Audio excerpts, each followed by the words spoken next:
Now, let us continue our subject thermodynamics, unit number 3, ideal gases and processes. In the last lecture, we have completed isentropic process, or you can say reversible adiabatic process. Okay. Now, our next process, polytropic process. Okay. આપણે constant volume process જોઈ ગયા, constant temperature process, constant pressure process, isentropic process. આવી જુદી જુદી ચાર processes આપણે already જોઈ ગયા. ઓકે. હવે પ્રેશર કોન્સ્ટન્ટ હોય, વોલ્યુમ કોન્સ્ટન્ટ હોય, ટેમ્પરેચર કોન્સ્ટન્ટ હોય, એન્ટ્રોપી કોન્સ્ટન્ટ રહેતી હોય, હીટ ટ્રાન્સફર ન થતું હોય, આવું કંઈક ને કંઈક દરેક પ્રોસેસમાં હતું. પણ આવું કાંઈ પણ ન થતું હોય એવું પણ પોસિબલ છે. ઓકે. દરેક વાસ્તવિક પ્રક્રિયા છે એ constant temperature, constant volume, constant pressure, isentropic આવી હોઈ શકે. પરંતુ આ સિવાય આવું ન પણ હોઈ શકે એવી પણ કોઈ પ્રક્રિયા હોય. એટલે કે દરેક વાસ્તવિક પ્રક્રિયા આ ચારમાંની જ કોઈ એક હોય એવું જરૂરી નથી. કોઈ પ્રક્રિયા એવી પણ હોય કે જેમાં કોઈ પ્રોપર્ટી છે એ કોન્સ્ટન્ટ જળવાઈ રહેતી ના હોય, પણ એ પર્ટિક્યુલર એક પ્રેશર અને વોલ્યુમ વચ્ચેનો એક પર્ટિક્યુલર રિલેશન છે એ હંમેશા ફોલો કરે. ઓકે. કોઈ પણ પ્રોસેસ છે. ઓકે. તો પોલિટ્રોપિક પ્રોસેસની તમે ડેફિનેશન જુઓ તો PV/N = કોન્સ્ટન્ટ. આ એક પ્રેશર અને વોલ્યુમ વચ્ચેનો એક રેશિયો છે જ્યાં n છે તે પણ એક અચળ પોલિટ્રોપિક ઇન્ડેક્સ તરીકે ઓળખાય છે. પોલિટ્રોપિક ઇન્ડેક્સ તરીકે ઓળખાય. બરાબર. n છે એ શું છે? પોલિટ્રોપિક ઇન્ડેક્સ. આ પોલિટ્રોપિક ઇન્ડેક્સની વેલ્યુ બદલાય છે. એમ જુદી જુદી વાસ્તવિક પ્રક્રિયાઓ માટે આ પોલિટ્રોપિક ઇન્ડેક્સ n ની વેલ્યુ છે એ કેવી હશે? જુદી જુદી હશે, જુદી જુદી વાસ્તવિક પ્રક્રિયાઓ માટે. બરાબર. પણ એ કોઈ એક એવા નિયમ PV/N = કોન્સ્ટન્ટ ને કોઈ પણ રિયલ પ્રોસેસ છે એ હંમેશા ફોલો કરતી હશે. તો એવી કોઈ પ્રક્રિયા કે જે PV/something means n, polytropic index n, PV/N = constant, આવા કોઈ નિયમને જો કોઈ પ્રોસેસ, કોઈ રિયલ પ્રોસેસ, વાસ્તવિક પ્રક્રિયા જો અનુસરતી હોય તો તે પ્રક્રિયા પોલિટ્રોપિક પ્રોસેસ તરીકે ઓળખાય. તે પ્રોસેસ પોલિટ્રોપિક પ્રોસેસ તરીકે ઓળખાય. બીજા શબ્દોમાં કહીએ તો પોલિટ્રોપિક પ્રોસેસ છે ને એ તમામ પ્રક્રિયાઓનો એક સમૂહ છે. પોલિટ્રોપિક પ્રોસેસ છે એ તમામ પ્રક્રિયાઓનો એક સમૂહ છે. કઈ રીતે એ તમને દર્શાવી દઉં, સમજાવી દઉં કે જો n ની વેલ્યુ 0 હોય, ખાસ ધ્યાનથી જોશો, n ની વેલ્યુ 0 હોય તો એનો અર્થ શું થાય? PV/0 = constant. કોઈ પણ ની 0 ઘાત એટલે શું? 1. તો p * 1 એટલે p = કોન્સ્ટન્ટ. તો n = 0 કઈ પ્રોસેસ માટે થાય? તો કે કોન્સ્ટન્ટ પ્રેશર પ્રોસેસ માટે. Okay. Constant pressure process, constant pressure process. Okay. n = 0 કઈ પ્રોસેસ માટે થાય? કોન્સ્ટન્ટ પ્રેશર પ્રોસેસ માટે. નાવ n = જો ઇન્ફિનિટી હોય તો એનો અર્થ p × v ∞ = કોન્સ્ટન્ટ. આના ઉપરથી જો આપણે સાબિતી આપીએ તો v ∞ = constant divided by p, અને એના ઉપરથી v આપણે લઈએ તો કોન્સ્ટન્ટ ડિવાઇડેડ બાય p ∞ એટલે કે 0. તો તમને શું મળશે? કોન્સ્ટન્ટ. ઓકે. વોલ્યુમ કેવું મળશે? કોન્સ્ટન્ટ. સો કઈ પ્રોસેસ થઈ? Constant volume process. Volume process. Okay. જો n ની વેલ્યુ 1 હોય, n ની વેલ્યુ કેટલી હોય? 1 હોય, તો p × v∞ = કોન્સ્ટન્ટ. હવે PV = કોન્સ્ટન્ટ કયા પ્રક્રિયા માટે થાય? એટલે constant temperature process. Constant temperature process. And last n = gamma એટલે કે 1.4 હોય. ઓકે. આઇસેન્ટ્રોપિક પ્રક્રિયા માટે જે PV શું આવે? Gamma = constant. અને હવા માટે આ ગામાની વેલ્યુ કેટલી હોય છે? 1.4. એટલે કે n ની વેલ્યુ જો ગામા જેટલી હોય એટલે કે આઇસેન્ટ્રોપિક ઇન્ડેક્સ જેટલી હોય, એડિયાબેટિક ઇન્ડેક્સ જેટલી હોય, તો PV/n ની જગ્યાએ ગામા = કોન્સ્ટન્ટ. તો આ કઈ પ્રક્રિયાનું સૂત્ર છે? તો કે isentropic process. Isentropic process.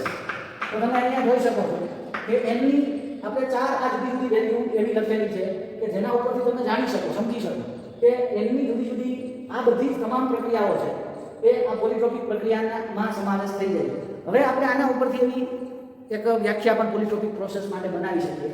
PV/N = constant નિયમને અનુસરે અને જે કોન્સ્ટન્ટ પ્રેશર પ્રોસેસ કે કોન્સ્ટન્ટ વોલ્યુમ પ્રોસેસ એવી એક રિયલ પ્રોસેસ. ઓકે. એવી એક રિયલ પ્રોસેસ કે જે constant pressure process, constant volume, constant temperature કે આઇસેન્ટ્રોપિક પ્રોસેસ ના હોય, તો એવી કોઈ વાસ્તવિક પ્રક્રિયા છે એ PV/N = કોન્સ્ટન્ટ જેવા નિયમને અનુસરતી હશે, અને તેવી પ્રક્રિયા છે એ પોલિટ્રોપિક પ્રોસેસ તરીકે ઓળખી શકાય. હવે અહીંયા તમે જુઓ તો તમામ પ્રોસેસીસના ડાયાગ્રામ છે આ પોલિટ્રોપિક પ્રોસેસ માટેના જે પીવી અને ટીએસ ડાયાગ્રામ દોરીને તમે સમજી શકો છો. n = 0, n = 0 માટે પીવી ડાયાગ્રામ પર લાઈન હોરિઝોન્ટલ આવશે. હવે કઈ પ્રોસેસ છે? t = constant. એટલે આ કોન્સ્ટન્ટ પ્રેશર પ્રોસેસ માટેનો ડાયાગ્રામ પીવી ડાયાગ્રામ થશે. 1 થી 2 છે એ કોન્સ્ટન્ટ પ્રેશર પ્રોસેસ દર્શાવેલી છે n = 0 માં. n ની વેલ્યુ 1 હોય તો n ની વેલ્યુ જો 1 હોય તો એ કોન્સ્ટન્ટ ટેમ્પરેચર પ્રોસેસ થાય. કોન્સ્ટન્ટ ટેમ્પરેચર પ્રોસેસની લાઈન અહીંયા 1 થી 3 વડે દર્શાવેલ છે.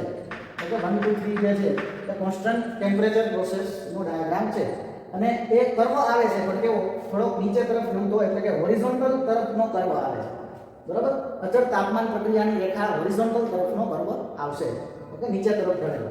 ત્યારબાદ n ની વેલ્યુ 1 અને ગામાની વચ્ચે તો 1 થી 4 પ્રોસેસ વડે દર્શાવેલ છે ડાયાગ્રામમાં, પીવી ડાયાગ્રામમાં.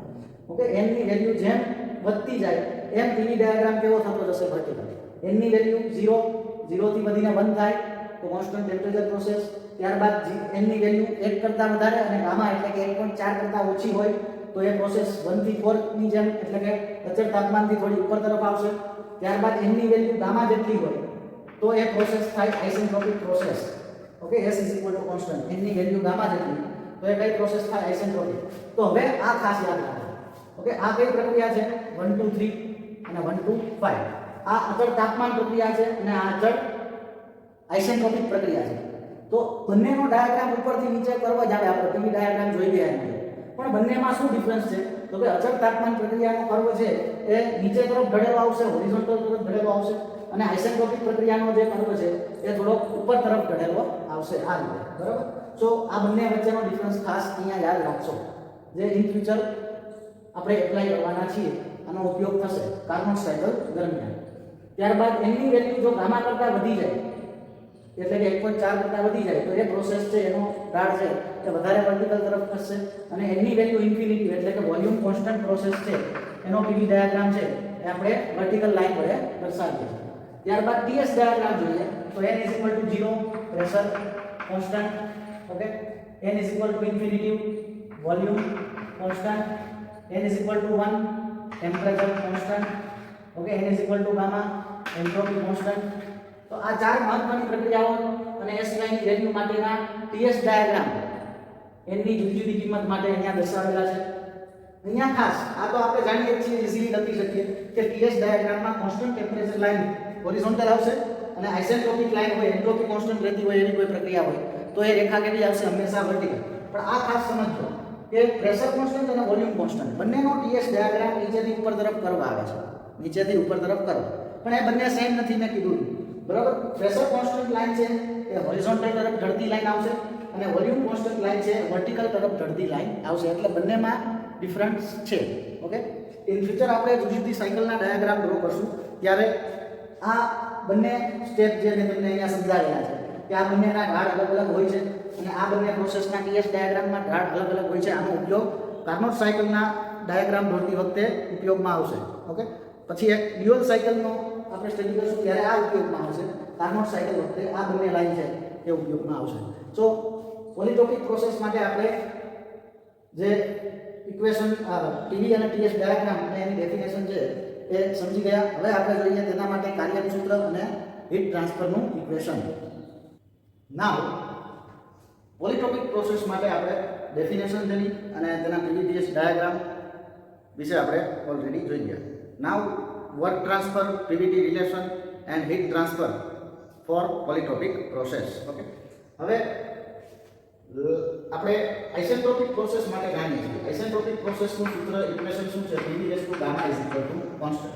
ઓકે, આઇસેન્ટ્રોપિક પ્રોસેસનું ઇક્વેશન છે PV raised to gamma is equal to constant. Okay, this is for isentropic process. હવે આઇસેન્ટ્રોપિક પ્રોસેસ માટે equation PV raised to gamma is equal to constant. તેના માટે work during isentropic process નું equation છે P1 V1 P2 V2 upon gamma minus 1 અને તેના માટે PVT relation આપણે જે પ્રૂવ કરી દીધું છે V1 by V2 is equal to V2 by V1 raised to gamma minus 1 is equal to V1 by P2 raised to gamma minus 1 upon gamma. Okay, so isentropic process માટે આપણે આ prove કરેલું છે. સૌપ્રથમ આપણે આઇસેન્ટ્રોપિક પ્રક્રિયા માટે PV raise to gamma is equal two constant નું આખું એક ડેરિવેશન તે પ્રૂવ કરી દીધું. ત્યારબાદ આપણે આઇસેન્ટ્રોપિક પ્રોસેસ માટે વર્ક ટ્રાન્સફરનું ઇક્વેશન ડિરાઈવ કરેલું. ત્યારબાદ આપણે તેના માટે PVT રિલેશન છે તે ડિરાઈવ કરેલું. ઓકે, હવે અહીંયા આપણે ડાયરેક્ટલી લઈ લઈશું પોલિટ્રોપિક પ્રોસેસ માટે સેમ આ જ મેથડથી. ઓકે, પોલિટ્રોપિક પ્રોસેસ માટે ખાસ એનું ઇક્વેશન આપણે ડિરાઈવ કરવાનું નથી. તેની ડેફિનેશન શું છે તો કે જે પ્રક્રિયા પોલિટ્રોપિક ઇન્ડેક્સ n છે એ શું છે અહીંયા પોલિટ્રોપિક ઇન્ડેક્સ ગામા છે એ આઇસેન્ટ્રોપિક અથવા તો એડિયાબેટિક ઇન્ડેક્સ. ઓકે, હવે જે પ્રક્રિયા PV raise to n is equal two constant, PV raise to something is equal two constant, PV raise to n is equal two constant, આવા કોઈ નિયમને અનુસાર એ પોલિટ્રોપિક પ્રોસેસ તરીકે ઓળખાય. ઓકે, સો ફક્ત એની જે ડેફિનેશન છે એ જ એવી છે, તો એનું ઇક્વેશન આ રીતનું આપણે જેમ PV raise to gamma is equal two constant isentropic પ્રક્રિયા માટે આપણે ડિરાઈવ કરેલું એમ આ ઇક્વેશન ડિરાઈવ કરવું પડશે નહીં. પરંતુ એના ઇક્વેશન પરથી પોલિટ્રોપિક પ્રોસેસના ઇક્વેશન પરથી સેમ આપણે જેમ આઇસેન્ટ્રોપિક પ્રોસેસના ઇક્વેશન પરથી તેના માટે કાર્યનું સૂત્ર અને તેના માટે PVT રિલેશનનું જે ઇક્વેશન જે છે એ આપણે ડિરાઈવ કરેલું સેમ એ જ મેથડથી આપણે સેમ ઇક્વેશન ડિરાઈવ કરી શકીએ. ફક્ત ચેન્જ ક્યાં આવશે તમામ જગ્યાએ? ફક્ત તમે બંને પ્રોસેસના ઇક્વેશનમાં જુઓ, અહીંયા ગામા છે, અહીંયા n છે, એટલે પોલિટ્રોપિક વર્ક W પોલિટ્રોપિક એટલે કે પોલિટ્રોપિક પ્રોસેસ દરમિયાન થતું work P1 V1 P2 V2 upon ગામાની જગ્યાએ ફક્ત શું લખવાનું n P1 V1 P2 V2 upon n -1. જે રીતે આ ડેરિવેશન કરેલું સેમ પોલિટ્રોપિક પ્રોસેસ માટે ડેરિવેશન કરી શકાય, ફક્ત તમામ જગ્યાએ ગામાની જગ્યાએ શું લખી દેવાનું n. ઓકે, સો એનું ડેરિવેશન એક્ચ્યુઅલમાં કરવાનું નથી, આપણે ડાયરેક્ટ પોલિટ્રોપિક પ્રોસેસ પરથી આઇસેન્ટ્રોપિક પ્રોસેસ પરથી પોલિટ્રોપિક પ્રોસેસ માટે કાર્યનું સૂત્ર લઈ લેશું. તો ગામાની જગ્યાએ n લખતા કાર્યનું સૂત્ર મળી જશે. અને જે PVT રિલેશન હતો તેમાં પણ ગામાની જગ્યાએ n લખતા V1/V2 V2/V1 n-1, ગામાની જગ્યાએ અહીંયા n P1/V2 n-1 ગામાની જગ્યાએ n. ઓકે, સો આઇસેન્ટ્રોપિક પ્રક્રિયા માટે તેનું ઇક્વેશન વર્ક ટ્રાન્સફર ઇક્વેશન અને PVT રિલેશન જે છે તેમાં ગામાની જગ્યાએ n મૂકી અને આપણે ડાયરેક્ટલી પોલિટ્રોપિક વર્ક અને પોલિટ્રોપિક પ્રોસેસ માટે PVT રિલેશનનું ઇક્વેશન આ રીતે લખી શકીએ. Now heat transfer for polytropic process. Okay, આ આપણે ડિરાઈવ કરવું પડશે, એનું ઇક્વેશન ડિરાઈવ કરવું પડશે, કારણ કે આપણે આઇસેન્ટ્રોપિક પ્રોસેસની સાથે સરખામણી કરી ઇક્વેશન બંનેના ઓલમોસ્ટ સેમ હોવાથી, ફક્ત ગામાની જગ્યાએ n હોવાથી આપણે જે વર્ક છે એ પોલિટ્રોપિક વર્ક છે આઇસેન્ટ્રોપિક વર્કની જેમ જ ગામાની જગ્યાએ n લખી અને ઇક્વેશન લઈ લીધું. અને જે એનું PVT રિલેશન છે એમાં પણ આપણે ગામાની જગ્યાએ n લખી ઇક્વેશન ડાયરેક્ટ લઈ શકીએ, બરાબર. પરંતુ આઇસેન્ટ્રોપિક પ્રક્રિયામાં જે હીટ ટ્રાન્સફર હતું બીજું, બરાબર, હીટ ટ્રાન્સફર આઇસેન્ટ્રોપિક પ્રક્રિયા કેને કહેવાય? તો કે જે પ્રક્રિયા દરમિયાન વાયુની એન્ટ્રોપી અચળ રહેતી હોય અને કોઈ પણ પ્રકારનું ઉષ્મા ઊર્જાનું વહન થતું ન હોય, એટલે કે હીટ ટ્રાન્સફર ઉષ્મા ઊર્જામાં થતા ફેરફારનું મૂલ્ય કેટલું હોય? શૂન્ય હોય, તો તે પ્રક્રિયા આઇસેન્ટ્રોપિક પ્રક્રિયા કહેવાય, બરાબર. એટલે આઇસેન્ટ્રોપિક પ્રક્રિયામાં જે હીટ ટ્રાન્સફરનું મૂલ્ય છે dq એનું મૂલ્ય 0 હતું. પણ અહીંયા પોલિટ્રોપિક પ્રક્રિયા છે એમાં એવું શક્ય નથી. એમાં આપણે ડાયરેક્ટલી આઇસેન્ટ્રોપિક પ્રક્રિયાની જેમ એવું ન લખી શકીએ કે હીટ ટ્રાન્સફરનું મૂલ્ય અહીંયા 0 થશે, બરાબર. સો એના માટે આપણે હીટ ટ્રાન્સફરનું ઇક્વેશન છે અલગથી ડિરાઈવ કરવું પડશે. અને પોલિટ્રોપિક પ્રક્રિયામાંથી જો કોઈ ડેરિવેશન પૂછાય તો એ માત્ર એક જ છે, તેના માટે હીટ ટ્રાન્સફરનું ઇક્વેશન ડિરાઈવ કરો, બરાબર. હવે આ હીટ ટ્રાન્સફરનું ઇક્વેશન ડિરાઈવ કરવા માટે ફર્સ્ટ આપણે જે છે first as per first law of thermodynamics તમે આ ચેપ્ટર દરમિયાન આપણે જેટલા પણ ડેરિવેશન જોયા આમાંથી ઓલમોસ્ટ ડેરિવેશન છે એની શરૂઆત છે ફર્સ્ટ લો ઓફ થર્મોડાયનેમિક્સ થી થાય છે. First law of thermodynamics. હવે ફર્સ્ટ લો ઓફ થર્મોડાયનેમિક્સ શું છે ખાસ ધ્યાનથી અહીંયા જોશો. dq = du plus dw. dq = du plus dw. Okay, first law of thermodynamics. હવે આપણે આ dq ની વેલ્યુ મેળવવી છે, તો એના માટે we know that what we know du આંતરિક ઊર્જામાં થતો ફેરફાર. du આંતરિક ઊર્જામાં થતો ફેરફાર તમામ પ્રક્રિયાઓ માટે આંતરિક ઊર્જામાં થતા ફેરફારનું ઇક્વેશન છે એ mCv T2 - T1 લખી શકાય. શરૂઆતનું તાપમાન T1, અંતિમ તાપમાન T2, અચળ પદે વિશિષ્ટ ઉષ્મા Cv અને માસ ઓફ ગેસ m હોય તો આંતરિક ઊર્જામાં થતા ફેરફારનું ઇક્વેશન mCv T2 - T1 લખી શકાય, બરાબર.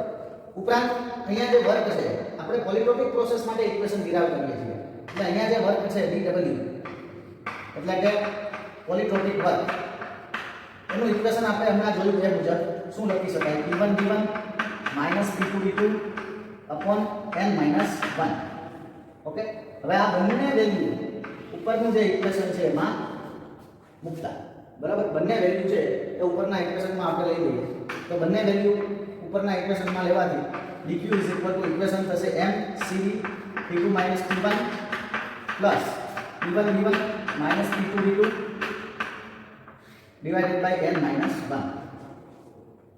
now આપણે એક cp અને cv વચ્ચેનો સંબંધ જોઈ ગયા cp by cv is equal to gamma and cp minus cv is equal to r okay અહીંયાથી આપણે cp is equal to શું લખી શકીએ gamma into cv હવે આ જે વેલ્યુ છે એને આપણે ક્યાં લખીએ અહીંયા તો gamma into cv minus cv is equal to શું થશે r cv છે આ બંને સ્ટેપમાંથી કોમન લેવામાં આવે તો ઇન્ટુ બ્રેકેટ શું વધશે gamma -1 is equal to r હવે અહીંયા ગામા -1 છે એ cv સાથે મલ્ટીપ્લિકેશન માં છે એ ઇક્વલ ટુ ની ઓપોઝિટ સાઈડ થઈ જઈએ આપણે તો એ કેમાં જશે ડિવિઝન માં સો cv is equal to r upon gamma -1 આ આપણને એક વેલ્યુ મળે અને હવે આ cv ની વેલ્યુ જો અહીંયા લખવામાં આવે તો cv ની વેલ્યુ મળશે gamma r upon gamma -1 okay so આપણે આ વેલ્યુ ની રિક્વાયરમેન્ટ છે cv is equal to r upon gamma minus 1 m into cv ની જગ્યાએ હું લખી દઉં છું r upon gamma minus 1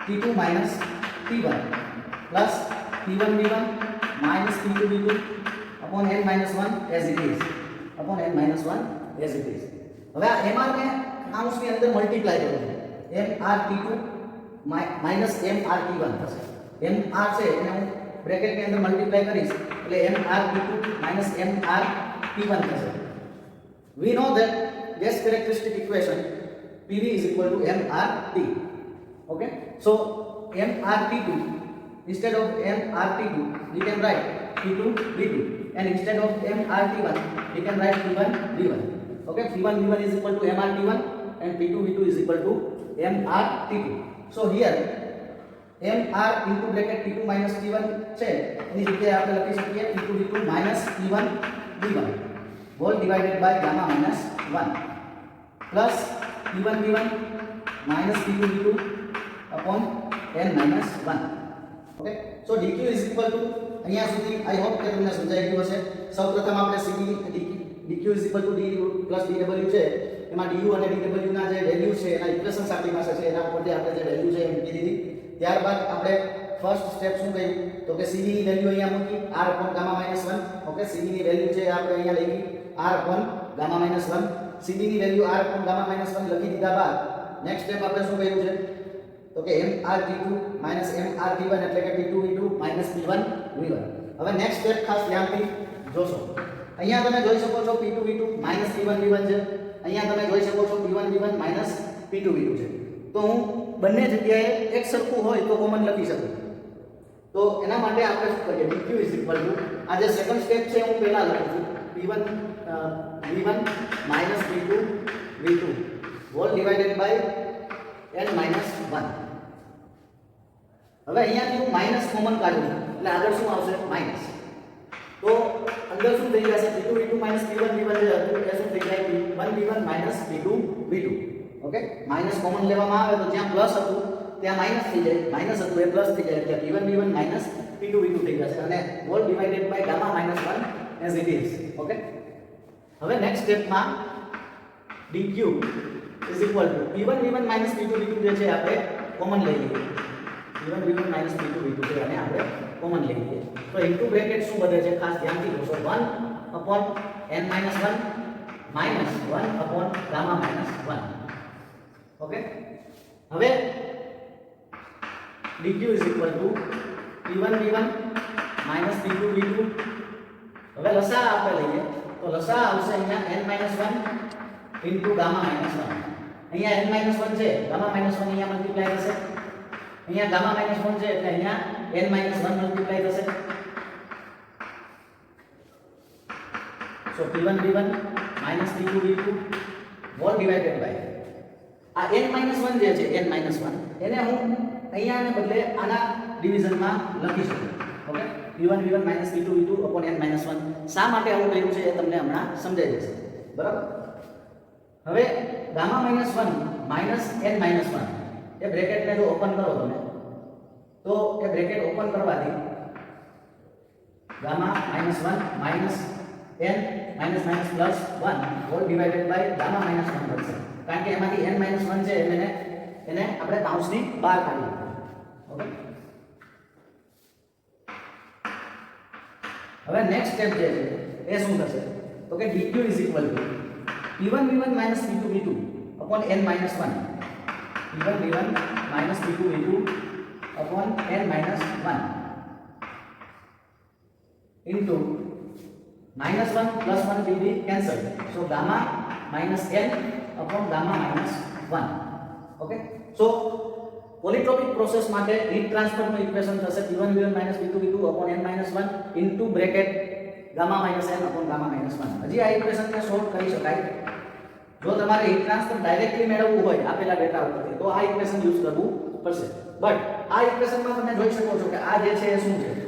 અહીંયા જોશો તમે તો તમને ખ્યાલ આવી જશે. Polytropic work p1 v1 p2 v2 upon n-1. So polytropic work આપણે ત્યાં લખી શકીએ polytropic work into gamma minus n upon gamma minus 1 એ આપણા પોલીટ્રોપિક પ્રોસેસ દરમિયાન થતા હીટ ટ્રાન્સફરનું ઇક્વેશન થશે.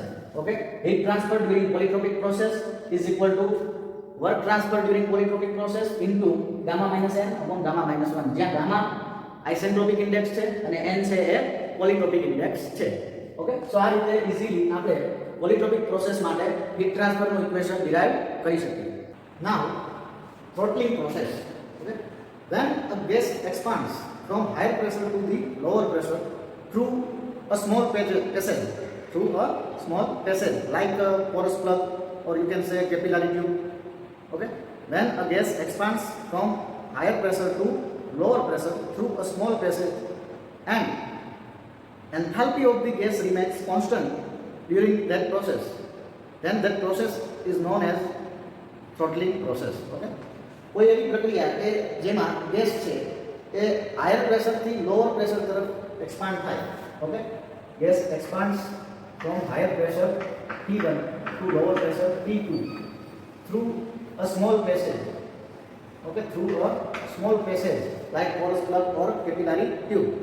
જેવા જે સ્મોલ પેસેજીસ હોય એમાંથી હાયર પ્રેશરથી લોઅર પ્રેશર તરફ જો ગેસ એક્સપાન્ડ થાય અને એ દરમિયાન એન્થાલ્પી ઓફ ધ ગેસ છે ગેસની જે એન્થાલ્પી એ કોન્સ્ટન્ટ જળવાય તો તે પ્રક્રિયા છે એ થ્રોટલિંગ પ્રોસેસ તરીકે ઓળખાય. તે થ્રોટલિંગ પ્રોસેસ તરીકે ઓળખાય. આ ઓલરેડી આપણે first law of thermodynamics study કરી ગયા એની application. Okay, steady flow energy ઇક્વેશનની એપ્લિકેશન સ્ટડી કરી ગયા ત્યારે ઓલરેડી આપણે થ્રોટલિંગ પ્રોસેસ વિશે તેનું જે ઇક્વેશન છે h1 = h2 એન્થાલ્પી કોન્સ્ટન્ટ રહે છે એવું ડેરિવેશન જોઈ ગયા. ઓકે, અને તેની ડેફિનેશન પણ આપણે સ્ટડી કરી ગયા. હવે થ્રોટલિંગ ડિવાઇસ જે હોય છે થ્રોટલિંગ ડિવાઇસ ખૂબ જ નાના હોય છે. થ્રોટલિંગ ડિવાઇસ કેવા હોય છે? ખૂબ જ નાના. તો જ્યારે ગેસનું થ્રોટલિંગ ડિવાઇસમાંથી એક્સપાન્શન થાય, ઓકે, ગેસનું થ્રોટલિંગ ડિવાઇસમાંથી એક્સપાન્શન થાય ઊંચા દબાણથી નીચા દબાણ તરફ પસાર થાય સ્મોલ પેસેજમાંથી, ત્યારે આવા સ્મોલ ડિવાઇસ એક્સપાન્શન ડિવાઇસમાંથી થ્રોટલિંગ ડિવાઇસમાંથી જ્યારે ગેસને પસાર કરવામાં આવે તો ત્યારે કોઈ પણ પ્રકારનું હીટ ટ્રાન્સફર થવા માટે પૂરતો સમય મળતો નથી. ઓકે, હીટ ટ્રાન્સફર થવા માટે પૂરતો એરિયા હોતો નથી અને પૂરતો સમય પણ મળતો નથી કારણ કે થ્રોટલિંગ ડિવાઇસ કેવા હોય છે? ખૂબ જ નાના. એટલે થ્રોટલિંગ પ્રોસેસ દરમિયાન આપણે કહી શકીએ કે હીટ ટ્રાન્સફર જે છે એ કેટલું થશે? 0. થ્રોટલિંગ પ્રોસેસ દરમિયાન હીટ ટ્રાન્સફર 0 થશે. ઉપરાંત થ્રોટલિંગ પ્રોસેસ દરમિયાન કોઈ પણ પ્રકારનું વર્ક છે એ પણ થતું નથી. થ્રોટલિંગ પ્રોસેસ દરમિયાન કોઈ પણ પ્રકારનું વર્ક છે એ પણ કરવું પડતું નથી કે થતું નથી. અને ઉપરાંત જે પોટેન્શિયલ એનર્જીમાં થતો ફેરફાર છે, પોટેન્શિયલ એનર્જીમાં થતો ફેરફાર એ પણ કેવો? 0. કારણ કે Z1 અને Z2 જે હાઇટ છે એ ઓલમોસ્ટ કેવી સરખી હોય છે એટલે પોટેન્શિયલ એનર્જીમાં થતો ફેરફાર, ઓકે, ડેલ્ટા PE પોટેન્શિયલ એનર્જીમાં થતો ફેરફાર એ કેવો? 0. અને ઓલમોસ્ટ કેસીસમાં જે કાઇનેટિક એનર્જીમાં થતો ફેરફાર છે એ પણ એપ્રોક્સિમેટલી કેવો હોય છે 0. કાઇનેટિક એનર્જીમાં થતો ફેરફાર એ એપ્રોક્સિમેટલી 0 હોય છે અથવા તો અવગણી શકાય એવો હોય છે. હવે આપણે સ્ટેડી ફ્લો એનર્જી ઇક્વેશન જાણીએ છીએ SFEE steady flow energy equation. Steady flow energy equation શું છે? m × h1 c1 square by 2 × 10⁻³ z1g divided by 10⁻³ plus q is equal to m into bracket h2 plus c2 square by 2 into 10⁻³ plus z2g by 10⁻³ bracket over plus w. આ આપણું steady flow energy equation છે. Okay, હવે આ steady flow energy ઇક્વેશનમાં આ તમામ value આપણે લખીએ. Okay, heat transfer 0, work 0, potential એનર્જીમાં કોઈ પણ ફેરફાર નહીં અને કાઇનેટિક એનર્જીમાં પણ ફેરફાર છે એ ઓલમોસ્ટ 0.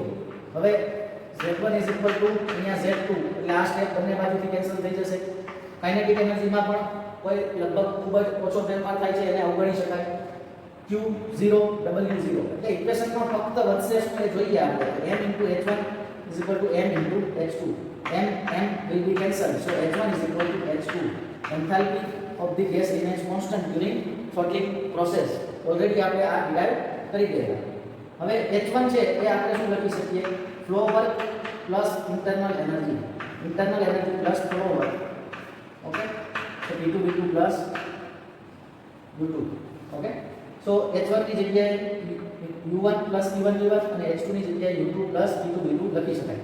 એટલે એન્થાલ્પી કોન્સ્ટન્ટ રહે તો આ જે સમેશન છે એ પણ કોન્સ્ટન્ટ રહેશે. ઓકે, ફ્લો વર્કમાં ઘટાડો થાય તો ઇન્ટરનલ એનર્જીમાં વધારો થશે. બરાબર, સો જે સમેશન છે ઓવરઓલ એ કેવો રહેશે? કોન્સ્ટન્ટ રહેશે.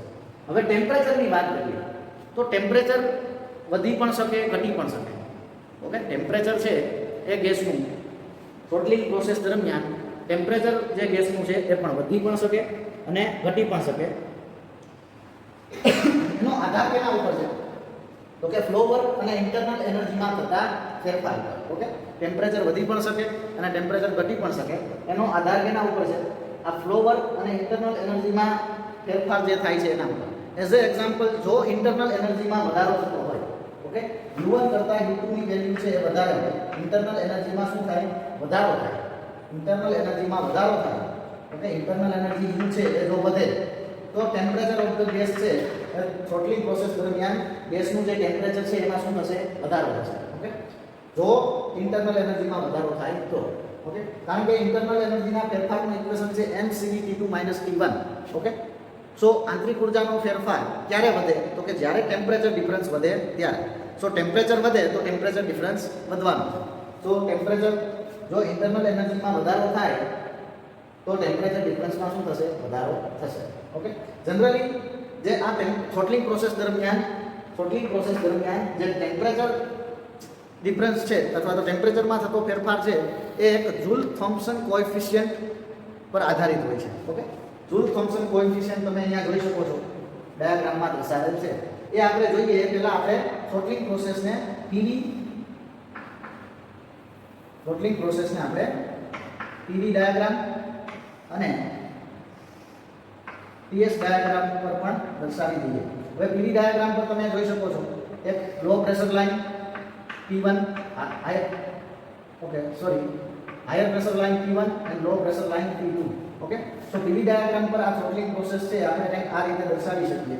Okay, 1 2 2. This is H1 is equal to H2 થ્રોટલિંગ પ્રોસેસને પીવી ડાયાગ્રામ પર આપણે આ રીતે દર્શાવી શકીએ. એ જ રીતે ટીએસ ડાયાગ્રામ પર જોઈએ તો pressure P1 higher pressure P2 constant line, lower pressure. TS diagram પર પ્રેશર લાઇન્સ છે એ આ રીતે આવશે.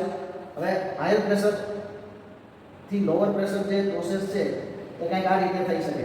1 થી 2 થઈ શકે, 1 થી 2 ડેશ છે એમ પણ થઈ શકે. ઓકે, એટલે કે ટેમ્પરેચર છે ઘટી પણ શકે અને ટેમ્પરેચર આ રીતે વધી પણ શકે. ટેમ્પરેચર છે એ વધી પણ શકે એવું તમે અહીંયા ટીએસ ડાયાગ્રામ પર જોઈ શકો છો કે ટેમ્પરેચર ઘટી પણ શકે અને ટેમ્પરેચર વધી પણ શકે. કારણ કે આ થ્રોટલિંગ પ્રોસેસ પ્રેશર P1 થી P2 છે એ 1 પોઈન્ટ અહીંયા અને 2 પોઈન્ટ છે એ પ્રેશર P2 લાઈન પર આવશે. એ રીતે થશે.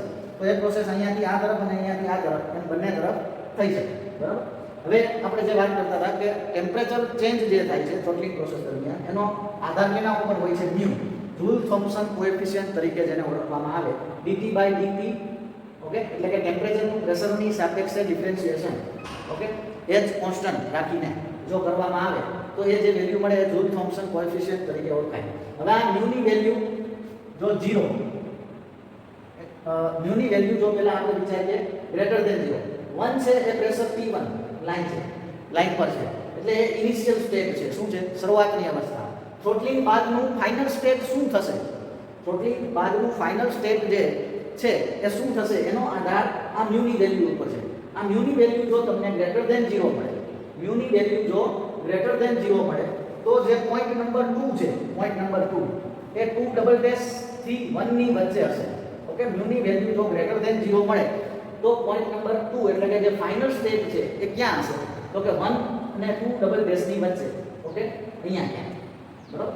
જો મ્યુની વેલ્યુ જૂલ થોમ્પસન કોએફિશિયન્ટની વેલ્યુ ગ્રેટર ધેન 0 મળે તો, જો મ્યુની વેલ્યુ લેસ ધેન 0 મળે, મ્યુની વેલ્યુ જૂલ થોમ્પસન કોએફિશિયન્ટ મ્યુની વેલ્યુ લેસ ધેન 0 મળે તો જે ફાઇનલ સ્ટેટ છે એ 2 ડબલ ડેશ અને 2 ટ્રિપલ ડેશ જે છે આ બંને બિંદુઓ વચ્ચે હશે ફાઇનલ સ્ટેટ, બરાબર. આ ટેમ્પરેચર વર્સિસ પ્રેશર ડાયાગ્રામ છે, ખાસ યાદ રાખજો. ઓકે, અને એના ઉપર આપણે ફાઇનલ સ્ટેટ અને ઇનિશિયલ સ્ટેટ અહીંયા દર્શાવીએ છીએ. જો મ્યુની વેલ્યુ ગ્રેટર ધેન 0 તો ફાઇનલ સ્ટેટ ઇનિશિયલ સ્ટેટ 1 જ રહેશે. જો મ્યુની વેલ્યુ ગ્રેટર ધેન 0 હશે તો એક્સપાન્શન બાદ, થ્રોટલિંગ પ્રોસેસ બાદ જે ફાઇનલ સ્ટેટ હશે એ 1 અને 2 ડબલ ડેશ વચ્ચે હશે. જો મ્યુની વેલ્યુ લેસ ધેન 0 તો ફાઇનલ સ્ટેટ છે એ 2 ડબલ ડેશ અને 2 ટ્રિપલ ડેશ ની વચ્ચે હશે. હવે મ્યુની વેલ્યુ જો 0 હોય, મ્યુની વેલ્યુ જો 0 હોય તો ટેમ્પરેચર છે એ થ્રોટલિંગ પ્રોસેસ દરમિયાન કોન્સ્ટન્ટ રહેશે. ફક્ત મ્યુની વેલ્યુ 0 હોય તો. અને એવું કેના માટે પોસિબલ છે? તો કે ફક્ત આઈડિયલ ગેસીસ માટે. ઓકે, આદર્શ વાયુ માટે, આદર્શ વાયુ માટે મ્યુની વેલ્યુ કેટલી થશે? 0 થશે. જૂલ થોમ્પસન કોએફિશિયન્ટની વેલ્યુ 0 થશે. અને જૂલ થોમ્પસન કોએફિશિયન્ટની વેલ્યુ જો 0 તો એ દરમિયાન આપણે એવું કહી શકીએ કે ટેમ્પરેચર ઓફ ધ ગેસ છે એ કોન્સ્ટન્ટ રહેશે. ઓકે, વાયુનું તાપમાન પણ કેવું રહેશે? અચળ. પણ એ ફક્ત કેના માટે? આદર્શ વાયુ માટે, એટલે કે μ = 0 હોય તો. ઓકે, સો આઈ હોપ કે થ્રોટલિંગ પ્રોસેસ પણ તમને સમજાઈ ગઈ હશે. અને અહીંયા આપણી આ ચેપ્ટરની થિયરીનો પોર્શન અહીંયા પૂરો થાય છે. નેક્સ્ટ લેક્ચરથી આપણે ન્યુમેરિકલ પ્રોબ્લેમ આ ચેપ્ટરના સોલ્વ કરશું. Thank you.